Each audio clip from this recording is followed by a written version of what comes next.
So about a year ago, I was locked in a room. I was writing the scripts for our no product, no problem launch videos. And over the course of these 2 days, absolutely grueling, absolutely exhausting. I wrote more than 200 pages of scripts. And as I wrote the scripts, I channeled my inner Stu McLaren.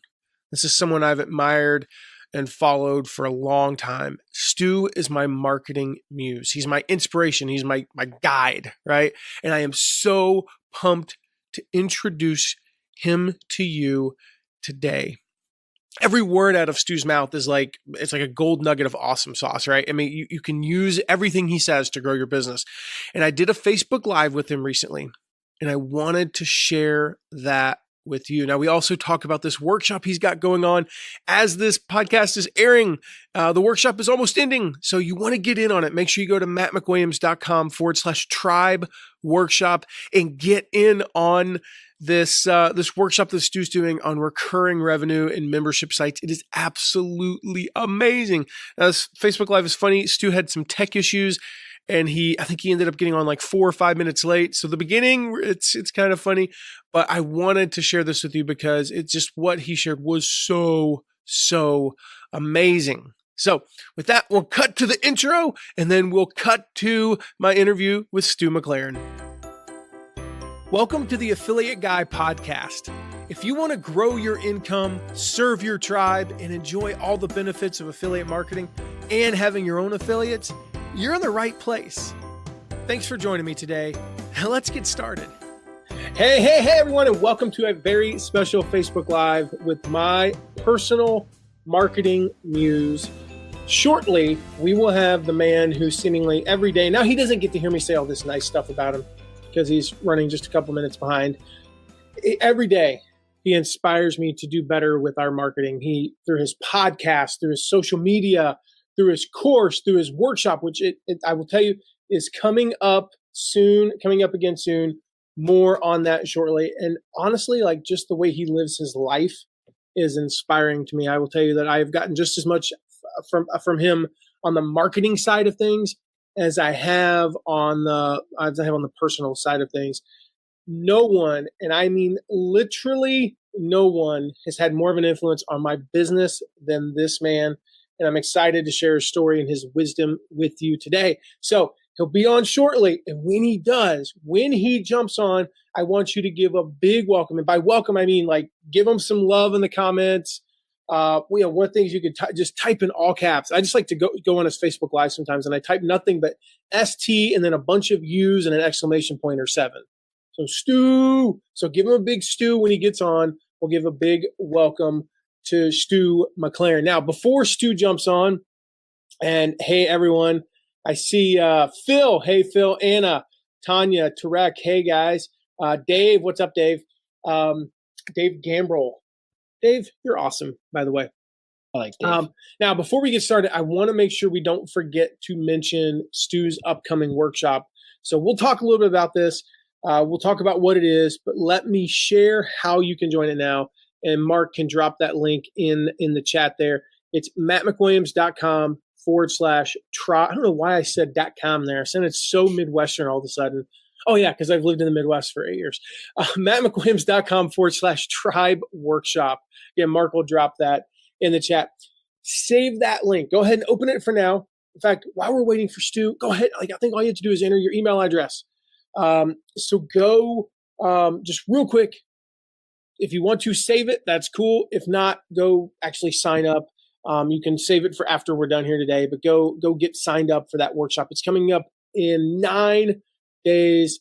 It's one of my favorite things out of the whole year. So also, if you have any questions for Stu, drop them in the chat. Drop them in the chat, and we'll ask Stu. You have online marketing, membership sites, all that stuff. If you have a question, drop it in the chat for Stu. Hopefully he'll be on soon. Not sure if we're having like a tech issue or what. Mark and I, like, you guys can see us, right? You're here. So hopefully he's just running a couple minutes behind. Actually, you know what it is? He's in Canada. Forgot Canada is 10 minutes behind. Canada is 10 minutes behind. He's on Canadian time. So also, Canadian jokes are not only acceptable today, they are welcome today. We are going to we're going to lay Canada under the proverbial bus, or is it bus? I don't know. Do they call it a bus up there? I have no idea. So, hey. Also, I'm curious if you have a marketing muse, Stu. We'll get back to that in a second, Stu. You weren't throwing our Canadian busses under the busses. Yeah, I was wondering, how do you pronounce it? Like, you missed all the amazing stuff I said about you. So, guys, it's 5 after. We're just going to start over. No, I'm just kidding. You're going to have to go back and catch the replay because I said some awesome stuff about you at the beginning.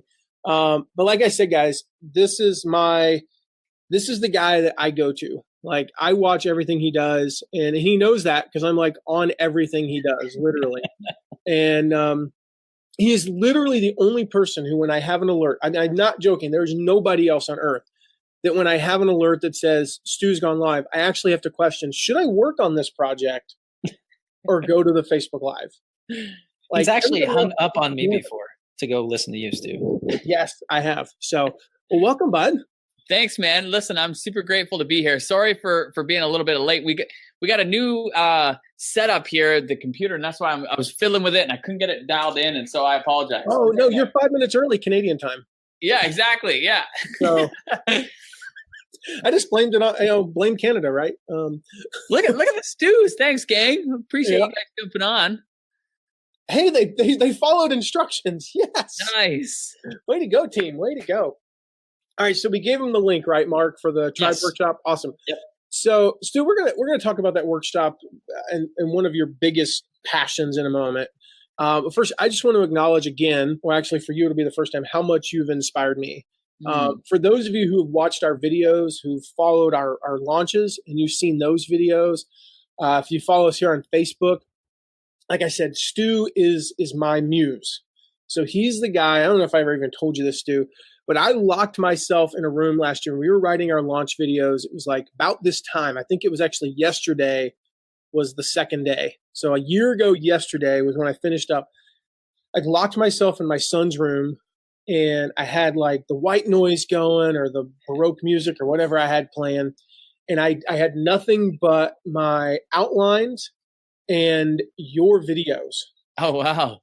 And that was and I was just like, and so when I would get stuck, I'd be like, okay, what, it's like the WWSD, what would Stu do? And I'd have to go like watch one of your videos, and it would inspire me. And sometimes it was like, it inspired me to do something completely different than what you did, but it just got my juices flowing. So I'm curious, Stu, where do you learn from? Like, who are your muses? And everyone, if you have a marketing muse, seriously, drop it in the chat. I'm curious who you guys learn from as well. Yeah, for me, Matt, like I have been learning from so many incredible people for so many years.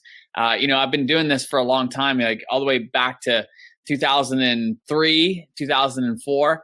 And so for me, like there's so many incredible people I've learned from, from certainly some of my earlier mentors, people like John Childers, Alex Mondosian, Armin Morin, to people like, the old grumpy Dan Kennedy, and Jay Abraham, so many, classics. And then, fast forward to, people like Jeff Walker, who's, an incredible and dear friend. And I've learned so much from him, to people like, my friend and Michael Hyatt, learned so much from him.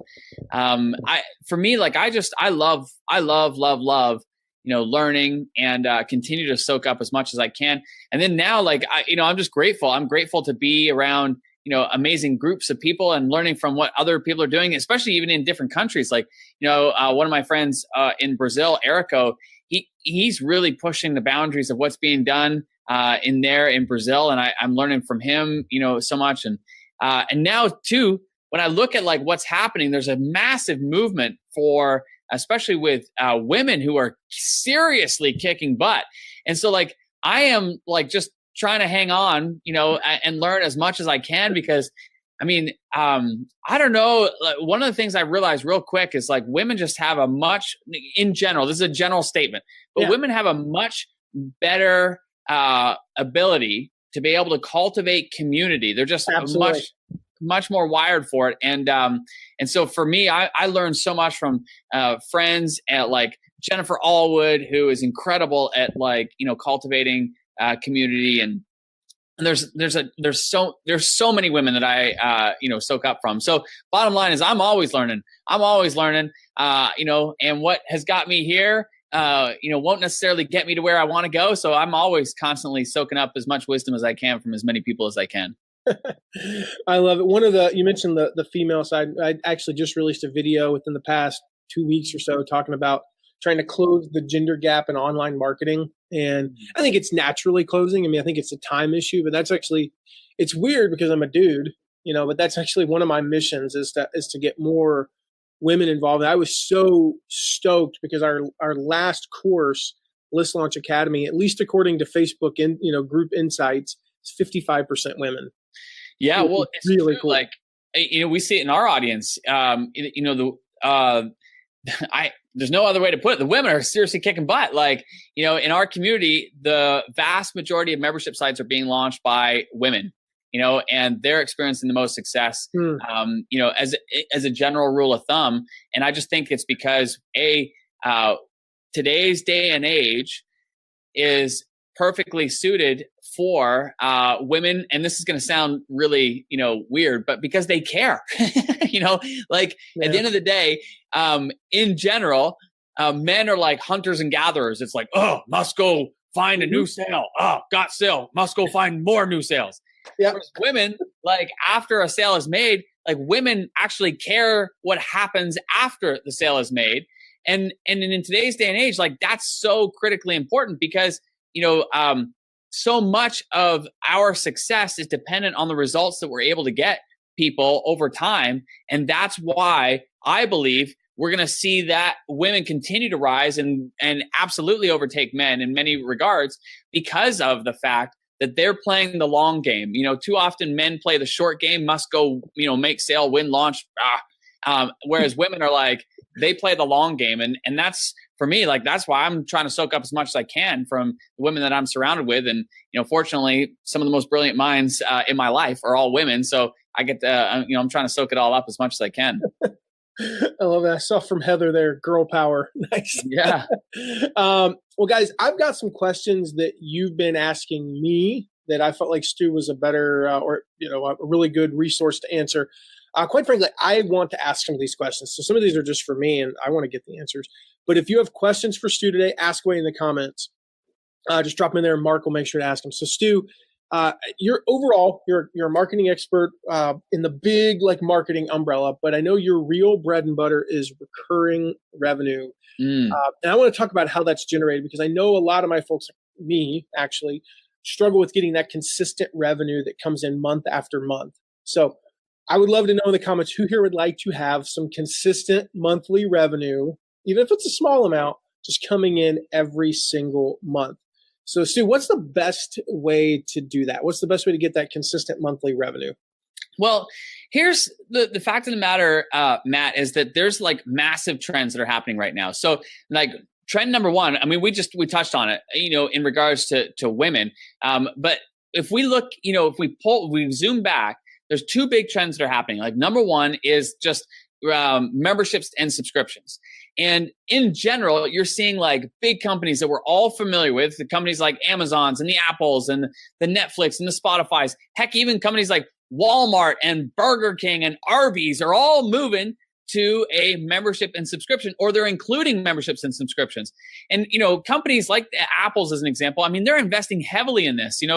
Just a couple of weeks ago, I shared on Instagram like 3 headlines. I wish I had my phone. I don't have it on me, but 3 headlines from Apple. And basically they were saying like the future of the company is in subscriptions. And so bottom line is that subscriptions are, big companies are adopting them, and it's making a massive difference because it creates a tremendous amount of steady stream income for them, and which makes the company that much more powerful and profitable because they're not now always looking to find new customers.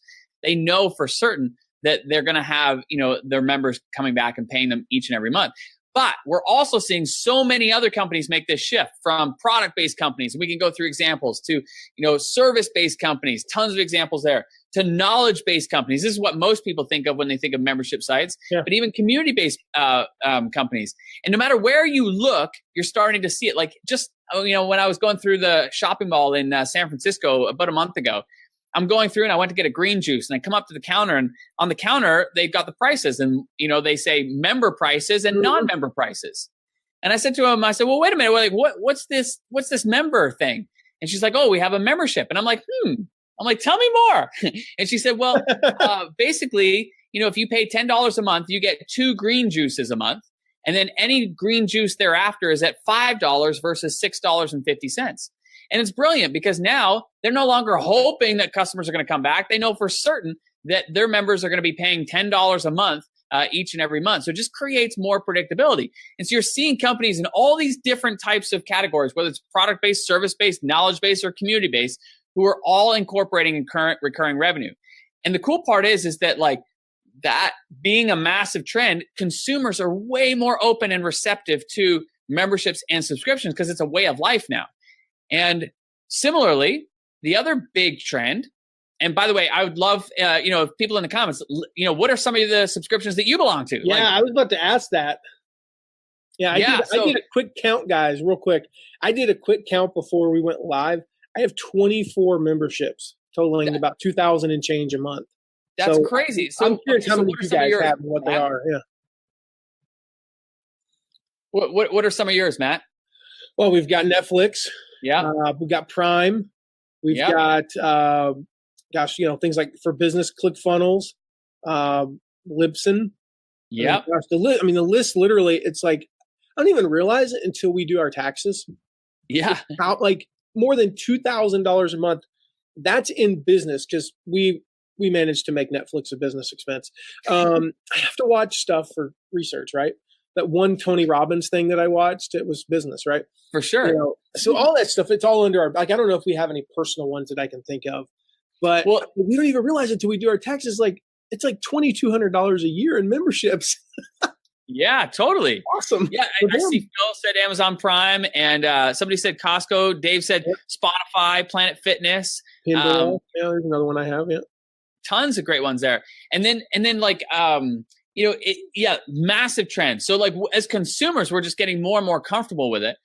And then, so that's trend number one. Trend number two is that when it comes to specifically like knowledge-based memberships, more money is being spent on online education than ever before. Like we're talking hundreds of billions of dollars, and it's only going up. And so you combine these two trends, and what you start to see is people are really comfortable consumer-wise, belonging to memberships and subscriptions. It's not like the day, if we were to rewind, a decade or two ago, like when, what is it called? Oh, the old Columbia House. You remember the Columbia House? Like, I don't know if maybe I'm dating myself. No, but I remember that. The CDs where you pay like, it was like, $1 and you get like, true. Yeah, and you get all these CDs sent, and then it was on a recurring subscription, right? Like people were freaked out back then. Like, wait a minute, well, like what's the catch? Like this is a scam, like because they just weren't used to it. But you fast forward to today, and we're so used to it as consumers. So you're seeing that, and then the trend number two is the amount of money being spent on online education. It creates this like perfect storm for those of us who have an expertise or have access to expertise to be able to share it to a market in a way that not only do we continue to generate recurring revenue for the business, but more importantly, it enables us to go deeper with the people that we're helping and serve them over a longer period of time. So for me, Matt, like I get so fired up about membership sites because I see what's happening with membership sites on an everyday basis. We work with thousands and thousands of business owners who are incorporating membership sites in all kinds of different markets. And there's never been a more exciting time than right now when it comes to memberships and subscriptions. Oh, agreed. I think it's just part of, you don't have to explain to people what it is anymore. Everybody's so used to it. So I had all these awesome questions that I'm not even going to get to ask you today because we have like some amazing questions from the community. So Mark, I'm going to let you pop in some of those questions that I've been seeing go through. Do I have a big shine here? I'm sensitive to my shine. If anyone would have a shiny head, I was going to say, Stu. Yeah, you don't have to worry at all. You're good. Hey, so we got a couple questions here. Let me see. Let's go with this one first. Gwen asks, Is Mark there? Or are we still here? Can you not hear me? Can you not hear Mark? I can hear him. Okay, well, you can't hear him. I can't hear him. Well, fine then. All right, well then I'll ask. Then you can ask. I'll ask this question. So it's from Gwen, and it's very similar to a question I wanted to ask. Because I wonder if anybody, drop it in the comments, if you guys feel like you're on a content hamster wheel. That's what I like to refer to it as. So Gwen asks, what do you recommend is the minimum amount of value to give monthly for a subscription? Weekly, monthly, how many lives, stuff like that. And the question that I would ask that kind of ties into that is, what do you say to those folks that feel like they're on this content hamster wheel? It's just like it never ends. Yeah. So Gwen, great question. So couple things that I want to speak to there. Like first and foremost, this is really going to come down to your content strategy. So your content strategy is an important piece to the overall membership. And one of the fascinating things about it is that naturally, as content creators, we're wired to think the more content we create, the more value we create. But in a membership site, it's actually the opposite. You know, like, as I said, I've been working with membership site owners for over 10 plus years, literally working with tens of thousands of people in all kinds of different markets. What I can tell you is the number one reason, no matter what market, the number one reason that people cancel is not because they weren't getting value. It's not because the content wasn't good. It's because of overwhelm. Yep. And so what this tells us is that more content does not mean more value. Here's the right downer.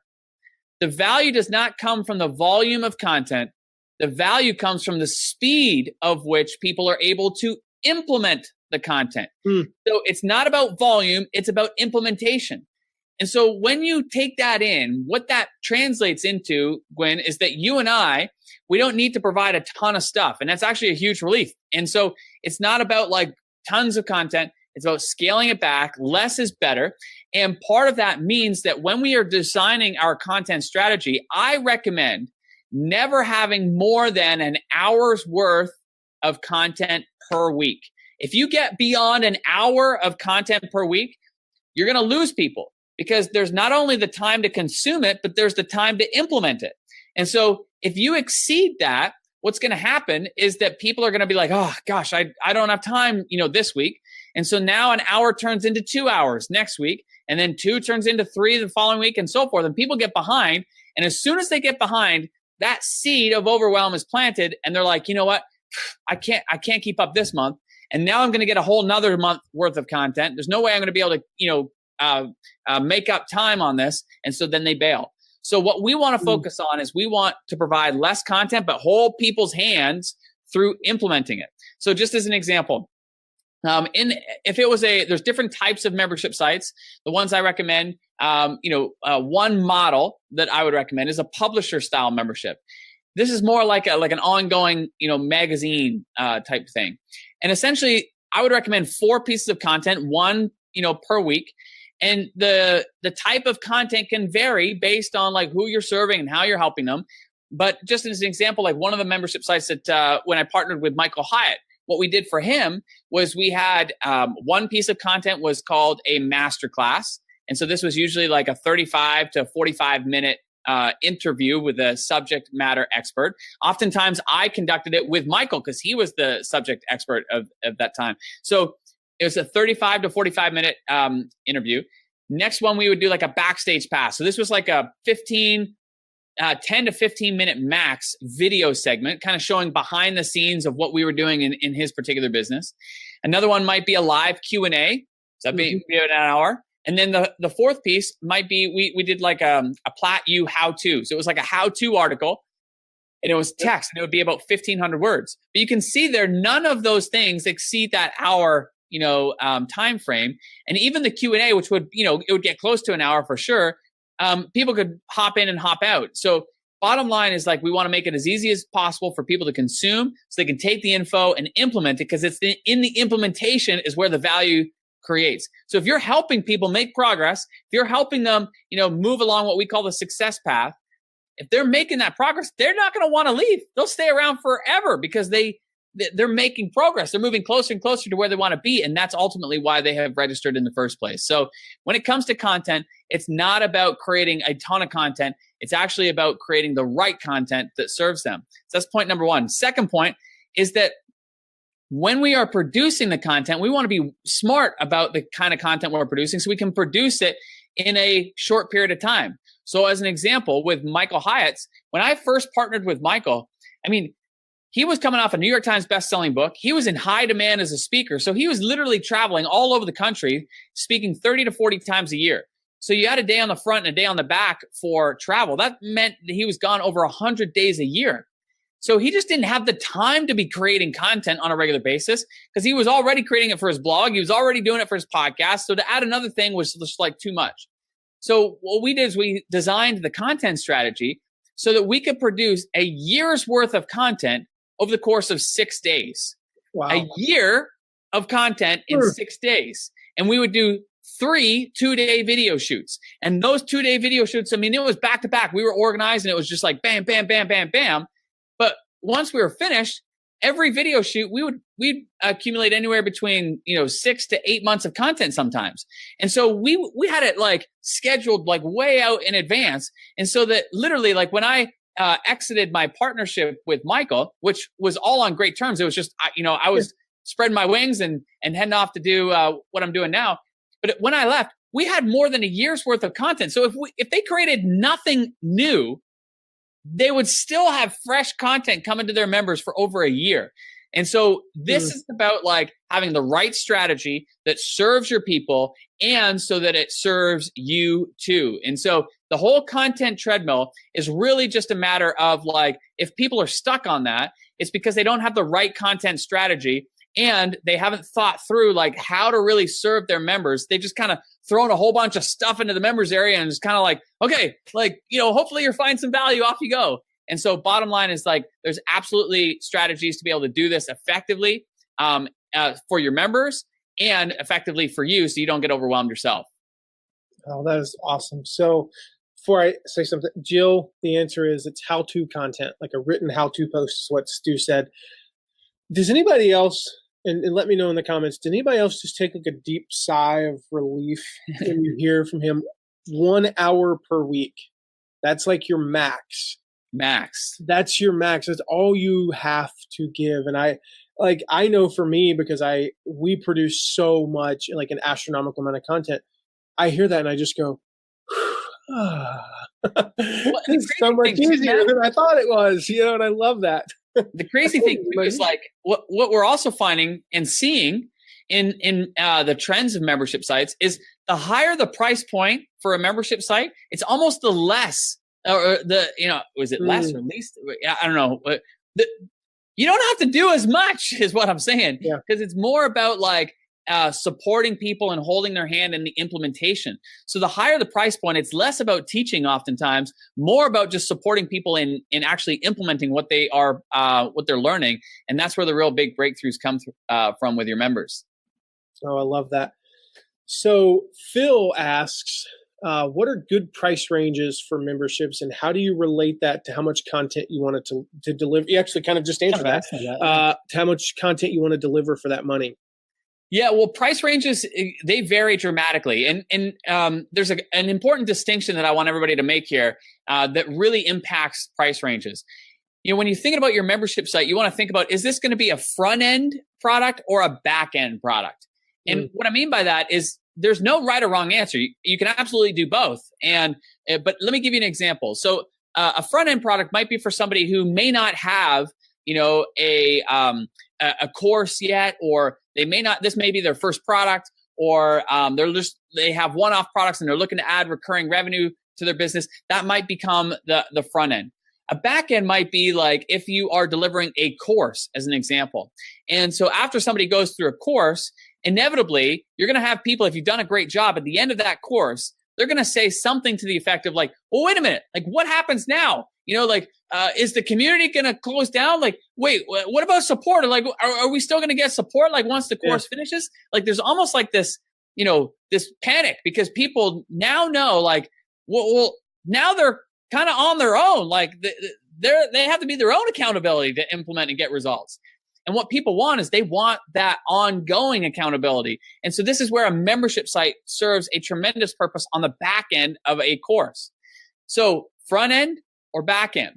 Now, front end generally is going to be a lower price point because the purpose for the business is it's a great way to generate recurring revenue, but it's also a great way to build a group, a list of high quality people for if you have a back end products.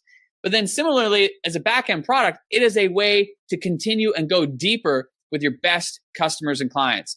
And so knowing that front ends generally are a lower price point, and I've seen as low as, I've seen as low as $3 a month, but most are generally going to be in the neighborhood of $20 to $30 a month, maybe $20 to $50 a month. That's a sweet spot right there. And then the back end membership sites, this is generally where it's going to be a higher price point. Generally, low end would be $100 a month, but I've seen upwards of like $400 or $500 a month. And so, that's a very general, ballpark. But I will say this, price points vary absolutely depending on the market too, because if it's a market that helps people, make money or save money, the return on that investment is much easier for people to see. So they're willing to pay a higher price point. If it is a softer topic like relationships, like even health, or dog training, or relationships with kids and stuff like that, softer topics, generally the price points are a little bit lower. Now, with that said, here's my other rule of thumb that I would highly recommend that people, write down. Whenever you launch a membership site, you always want to launch it at a lower price point than you expect you'll end up on.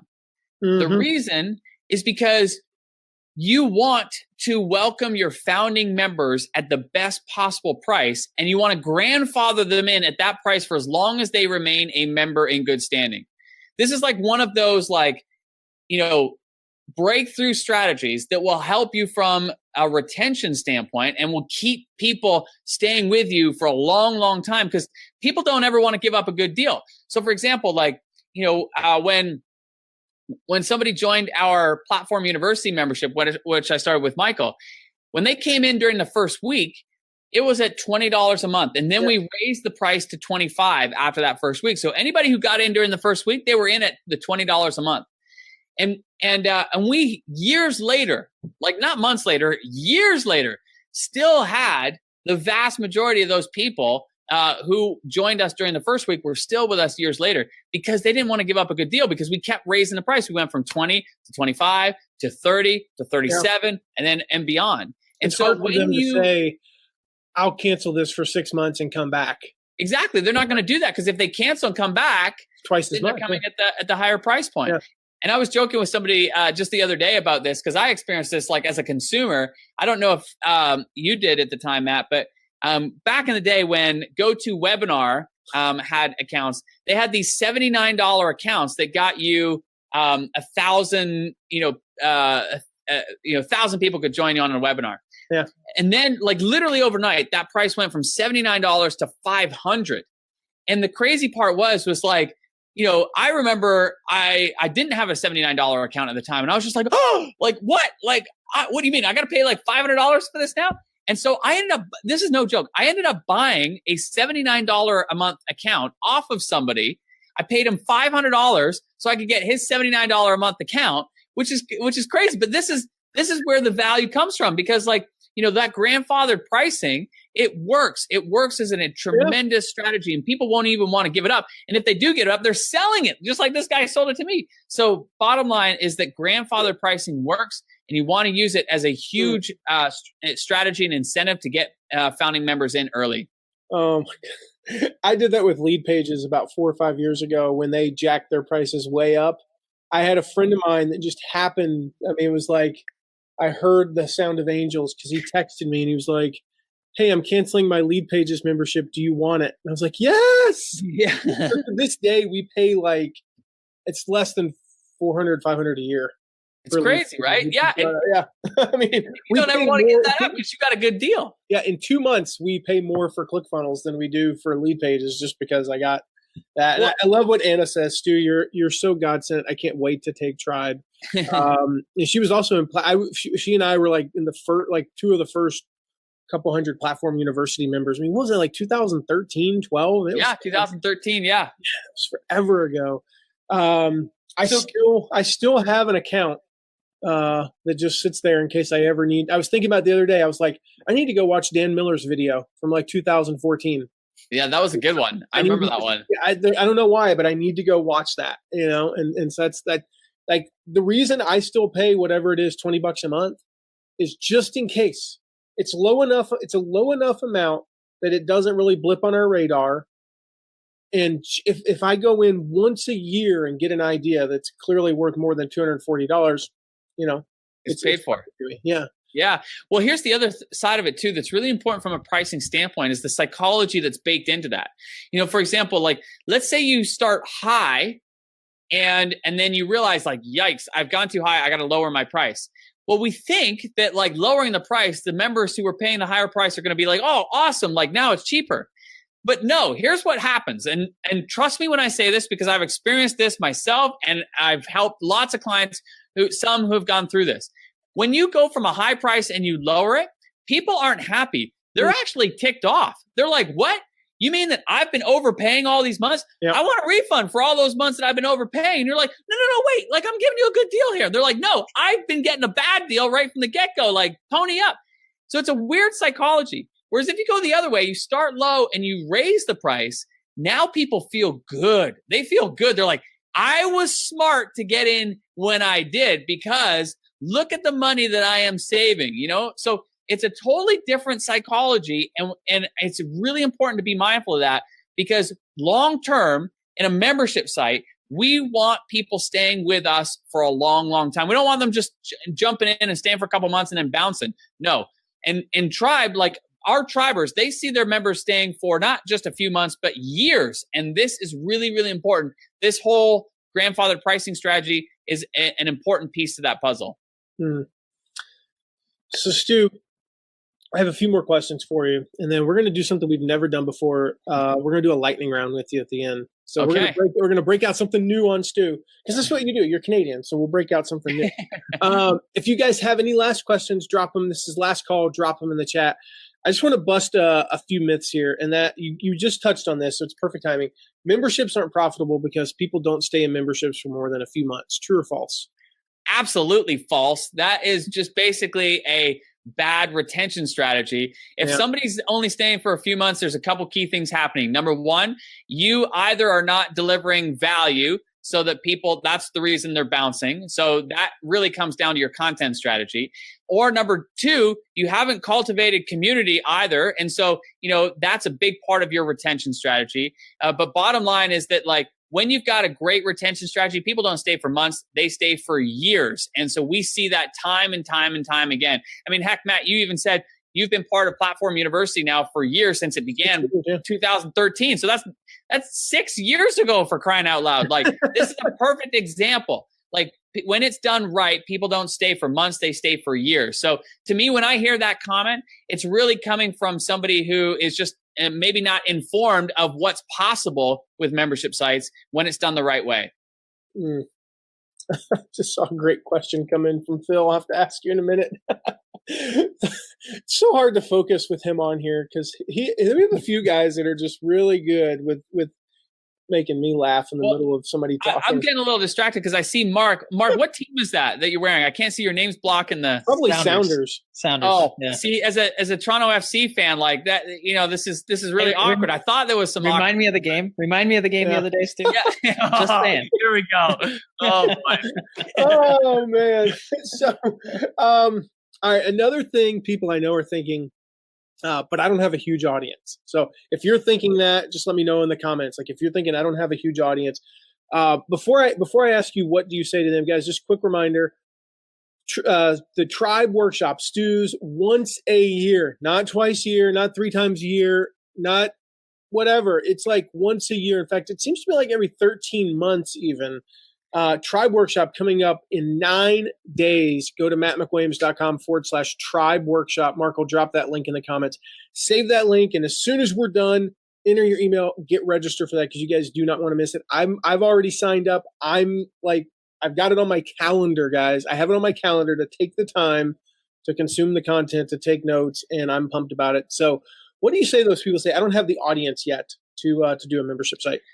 Listen, I used to say, you're right to be concerned about not having the audience. I used to say that, okay?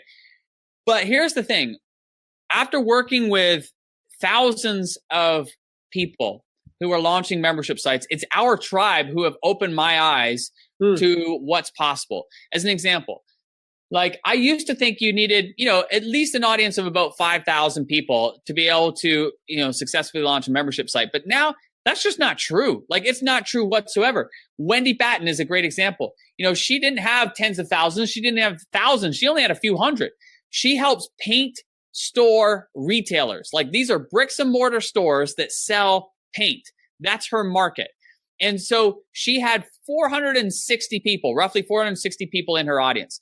When she launched her membership site, she welcomed 59 of them, essentially generating $2,800 a month in month number 1 of recurring revenue. She now has a few hundred people, but bottom line is like that was tremendous momentum and the conversions were through the roof. Mm-hmm. Or there's a story of like Marianne Kane. She didn't have tens of thousands or thousands. She had 250 in her audience. And when she launched, she welcomed 52 of them. And hers is a kettlebell workout membership for women.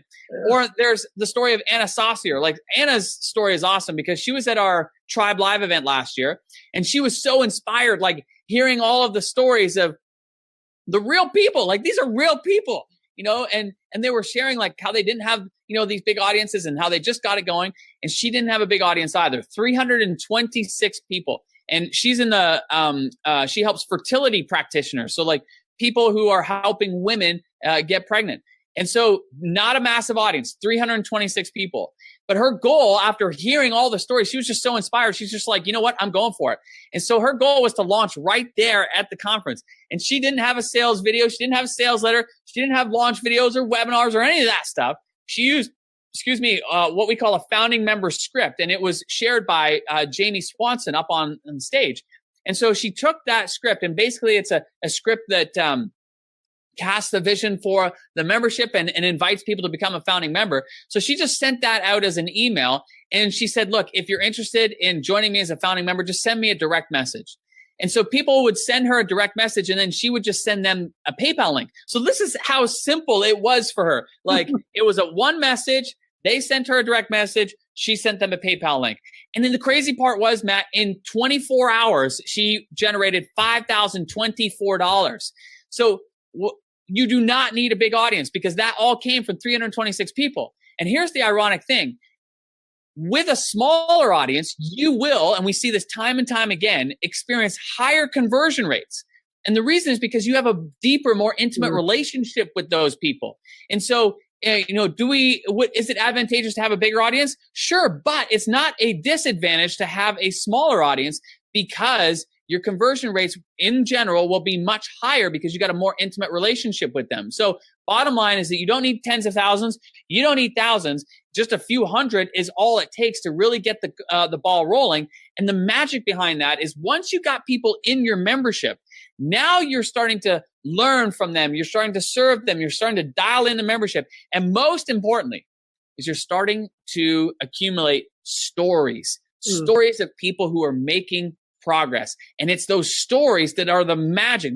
Your stories are like the most powerful marketing asset that you have.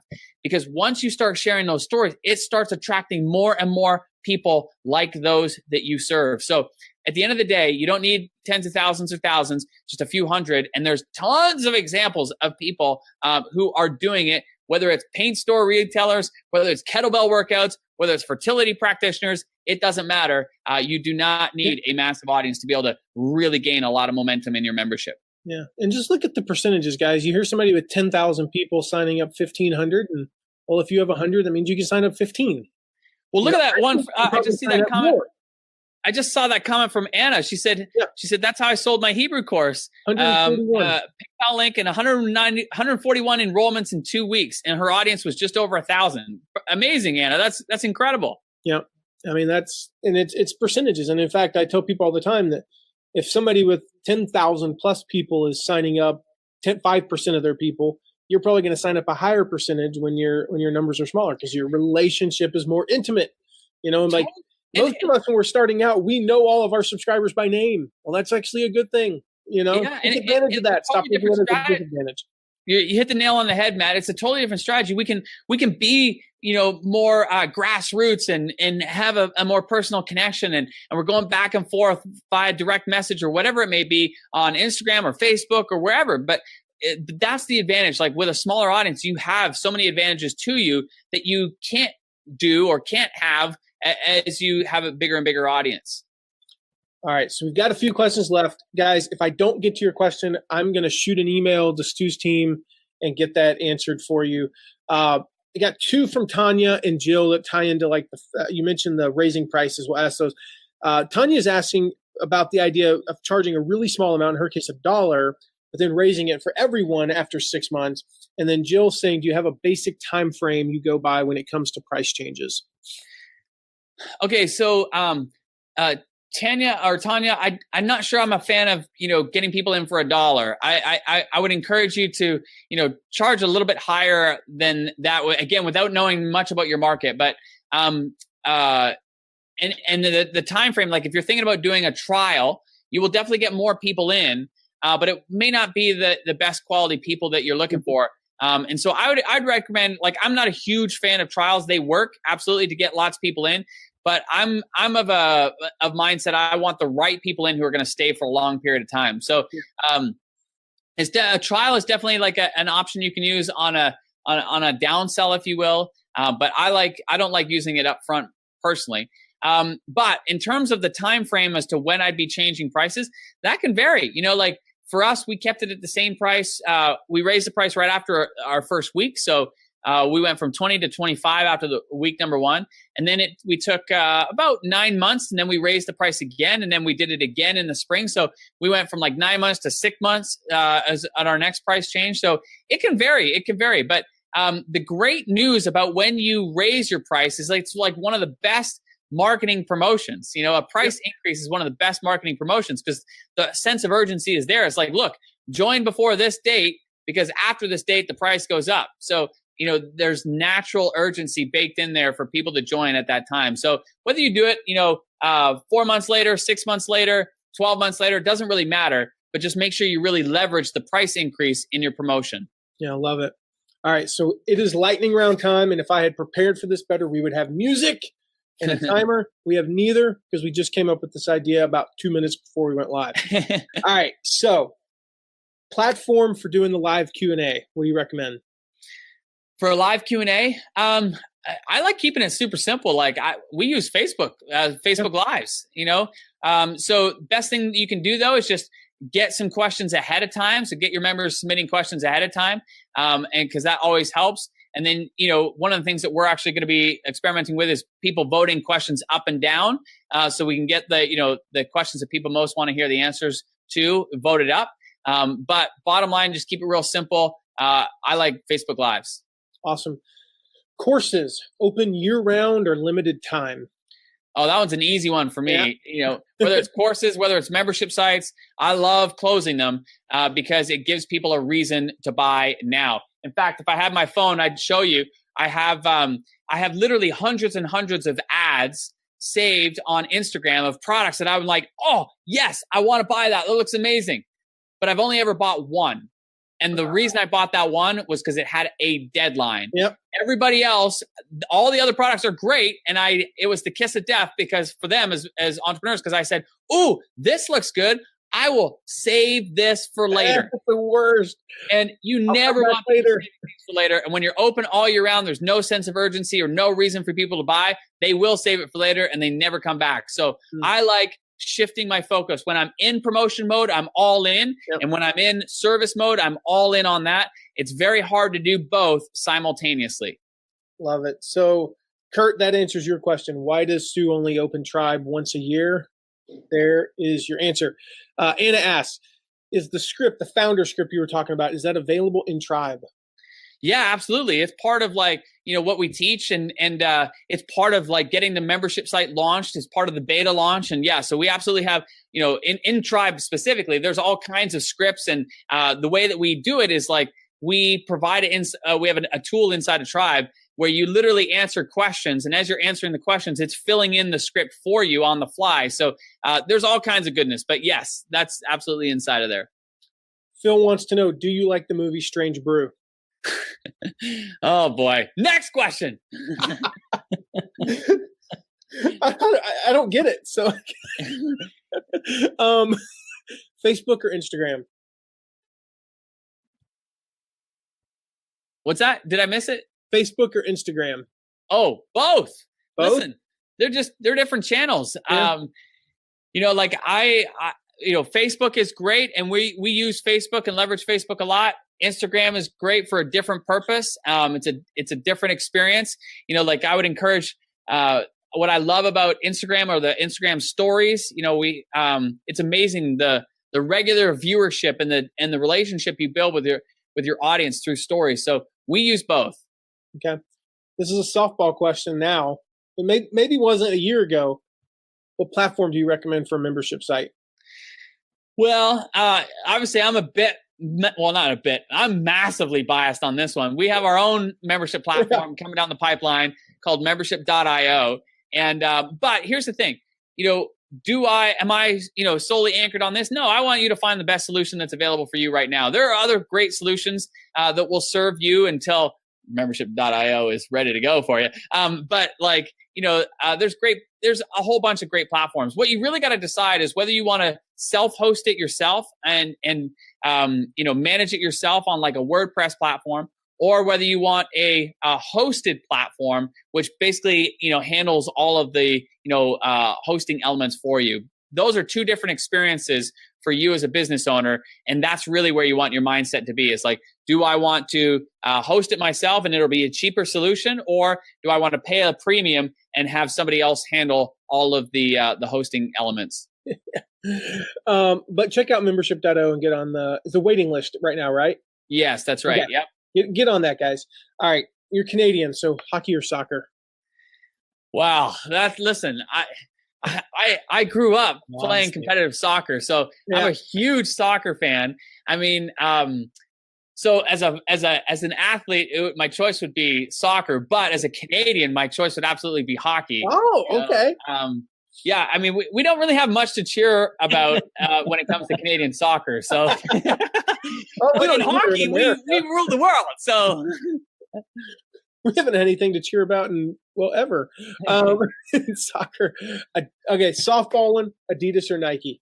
We don't even need to go there. Adidas all the way. Like, there's no need to even have that conversation, Matt. Next question. Except for socks. Puma makes the superior socks. I don't know what it is. All right, last one. Bacon or Canadian bacon? Oh, both are good. Both are really good. Here's a little Canadian tip. Both are good with a little maple syrup on top. I know. It's so bad for you, though. It ruins the goodness of bacon, though. No. Protein and fat and then sugar. It's like a whole lot of goodness all combined into one. Yes, it is tasty. So we're going with both. But depending upon your mood, that one vacillates, huh? Yes, exactly. Awesome. Well, Stu, thank you so much. This was... I learned a few things about you. I didn't realize you were as big of a hockey fan as you are. I do. And I thought the bacon question would be kind of an easy one. But I took notes. I've got 2.5, 2 3/4 pages of notes here just from this. I told you guys I was going to get as much out of it as you did. So I'm excited about that. Stu, thank you so much, bud. Yeah, buddy. Listen, thank you. And I'd encourage everybody to come join us for the free workshop. To give you some insights, like on it's 3 parts. The first part, we're going to walk you through an assessment to help you evaluate your market to know whether it's a good market for a membership site. It's an awesome workshop. Second part of the workshop is where we're going to dive deep into the content. So I know there was a bunch of questions coming through about content and how to structure that. Well, what we're going to talk about in the second part of that workshop is the number one thing, no matter what type of membership site you have, the number one thing from a content perspective you absolutely need. If you've got this, you will draw people in naturally. And this one element, it drives your content, your marketing, and your retention. We'll talk about that in the second part of the workshop. Third part of the workshop, we're going to pull back the curtain and we're going to show you the 5 key areas of a successful membership site. You're going to get downloadables. You're going to get a mind map that outlines all of those areas. It's an incredible workshop, and we're available to answer questions all throughout. So come join us. What was your link, Matt? It was mattmcwilliams.com/tribe workshop. Mark dropped it in the chat, guys. You definitely want. I will be there, so you'll see me in the seriously, if you have other questions, ask Stu, starting next Thursday, because I've seen him. He responds to questions, and his team does, and I'll be in there. I'll probably be asking questions and participating. So yeah. And this goes back to the comment earlier, why we only do it once a year is because when we're in. We are all in. So you'll see us active, and you'll see me active in there. I'm answering questions. We got Facebook Lives all scheduled to be able to help you go through the material and to help answer questions as you go through it. So come join us. It's amazing. It's fun, and it's free. Our favorite price. Yes.